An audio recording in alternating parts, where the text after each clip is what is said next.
দেখেন শীষ বাজাইলে আমার এই মিম্মি আমার কাছে চলে আসে। ও মনে করে আমি ওকে আদর করার জন্য ডাকতেছি। দেখেন আমার মেয়েটা কত লক্ষ্মী একটা মেয়ে, সে আদরের জন্য আমার কাছে চলে আসছে। এখন তার বাবা আসছে, সে দৌড়ে যাচ্ছে। দেখেন দেখেন দেখেন দেখেন দেখেন, এই যে ওই যে ওই যে ওই যে।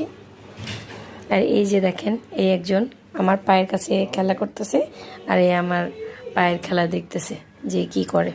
এও আমার পায়ের কাছে এসে পড়ছে।